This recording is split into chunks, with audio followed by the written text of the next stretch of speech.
नमस्कार साथियों, अभी मैं नालंदा के खंडहर में उपस्थित हूँ। मैं आपको दिखा रहा हूँ यहाँ का जो नज़ारा है। विश्व या देश या विदेश के हर एक कोने से यहाँ पे लोग आते हैं और पर्यटन का नज़ारा मैं आपको दिखाने वाला हूँ। देखिए, ये इतना पुराना धरोहर है। भारत जिस देश में हम लोग रहते हैं, भारत देश में रहते हैं, और ये हमारा देश इतना सुंदर देश है, प्यारा देश है। आप देख सकते हैं कितना दूर दराज इलाके से, थोड़ा कैमरा उधर घुमाइएगा और दिखाइए, बहुत सारे पर्यटन भूटान से, देश के हर एक कोने कोने से लोग आते हैं। और यहाँ पे ये नज़ारा जो खंडहर देख रहे हैं, बहुत ही पौराणिक खंडहर है। चलिए मैं आपको बताता हूँ इसका क्या है और बता रहे हैं। तो चलिए आइए, हमारे ही गांव के हैं। हम लोगों का गांव पड़ता है समेली। समेली से मैं आया हूँ। हाँ, तो ये हमारे गांव के ही हैं। बताइएगा सर, क्या है नालंदा का ये जो स्थापना, ये खंडहर जो पुराना देख रहे हैं, कब इसकी स्थापना हुई थी, बताइए। इसकी स्थापना कुमार गुप्त ने 600 ईसा पूर्व में ही किया था। और ये अवशेष जो आप देख रहे हैं, एक समय में यह यूनिवर्सिटी संपूर्ण विश्व में चर्चित था और अभी भी है। उस समय शिक्षा का केंद्र इसे माना जाता था और अभी उस चीज़ को जो है एकदम सजो कर रखा है।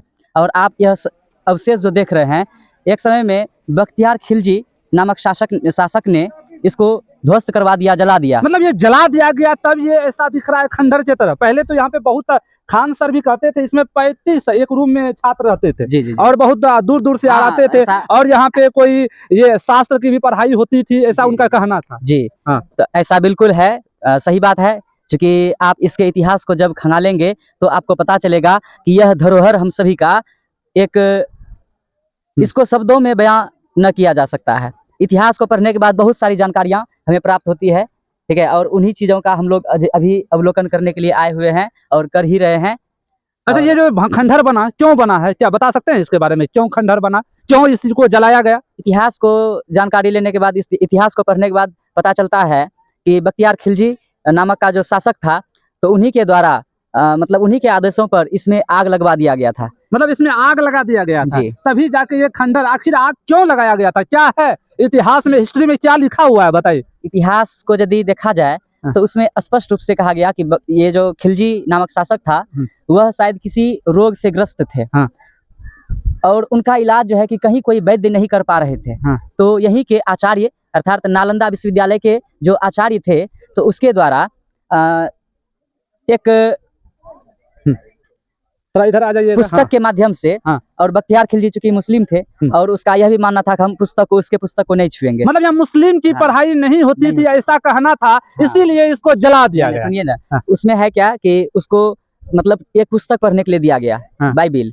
और यहाँ के आचार्य प्रत्येक पुस्तक के पृष्ठ में मतलब औषधि का लेप लगा दिया, ताकि, और वह जो बख्तियार खिलजी है, प्रत्येक पेज को पढ़ते जाते थे और उसको मुंह में ले लेकर के इस प्रकार समय बीतता गया और वह स्वस्थ हो गए, ठीक हो गए, ठीक है। तो बख्तियार खिलजी को लगा कि यह आचार्य, इसके सामने बहुत सारे ऐसे खजाना है जो कि हम लोगों के शासक में बाधा बनेगी, इससे अच्छा है कि इसको ध्वस्त ही करवा दिया जाए। अच्छा, ये बता सकते हैं ये क्या है, ये जो दिख रहा है आपको यहाँ पे, बता सकते हैं सर क्या है ये देखिए यहाँ पे जो दिखा रहे हैं आपको, देखिएगा, ये बहुत पौराणिक तत्व है, आपको दिख रहा होगा। देखिए यहाँ पे हमको लगता है सिंहासन शायद है, क्या है, देखिएगा, यहाँ कुछ लिखा हुआ नहीं है, क्या है, कुछ है आइडिया सर? ये आचार्य यहाँ पर बैठा करते थे। अच्छा, आचार्य यहाँ बैठा करते थे, ऐसा अनुमानता है, चूंकि इतिहास अभी चूंकि अधूरा है और यहाँ का अवशेष पूर्णतः अभी खुदाई भी नहीं हुई है। अच्छा, पूर्णतः खुदाई नहीं हुई है अभी? नहीं।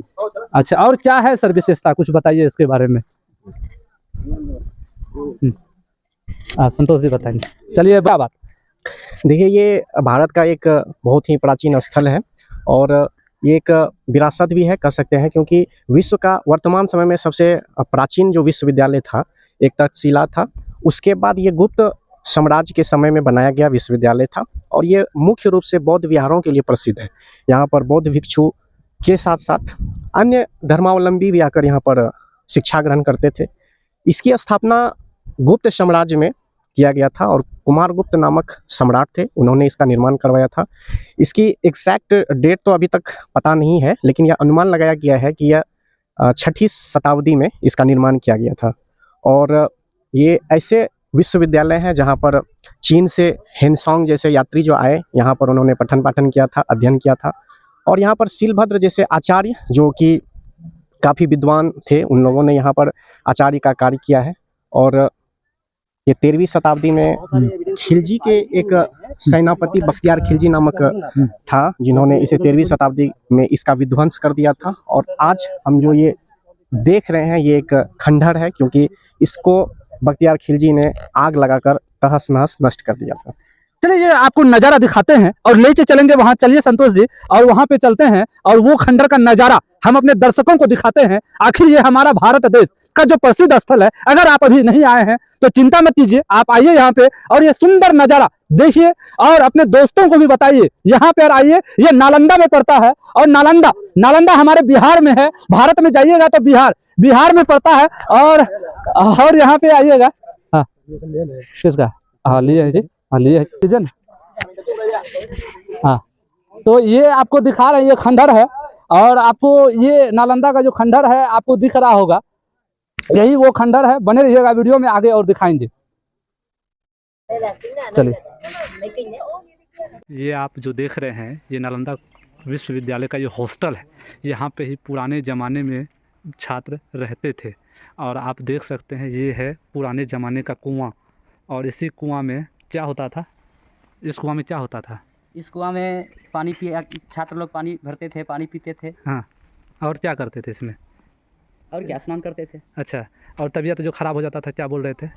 वो कभी कभी छात्र तबीयत खराब हो जाने के बाद कमरे में ही रहते थे। अब वहाँ गुरुजी बैठते थे। ये देखिए, ये गुरुजी यहीं पे बैठते थे। हाँ, ये गुरुजी यहीं बैठते थे। ये वो कमरा है, यही वो कमरा है ना हॉस्टल। हाँ। इसमें कितने विद्यार्थी रहते थे एक हॉस्टल में? ये हॉस्टल है, 30 रहता था। एक रूम में देख सकते हैं, एक रूम में 30 नहीं, एक रूम में एक बच्चा, एक रूम में एक बच्चे रहते थे। ये 2 रूम है, ये 3 है, 4 है, 5 है, 6 है, 7 है, 8 है, 9, 10, इसी तरह 30 लोग यहाँ रहते थे ना। तो ज्यादा झुकलो 30 रहते थे ना, 30 मतलब रहते ये थे। 30 रूम है, 30 कमरा का एक संघ है। अच्छा, ये 30 कमरा का एक संघ है, यही ना। चलिए।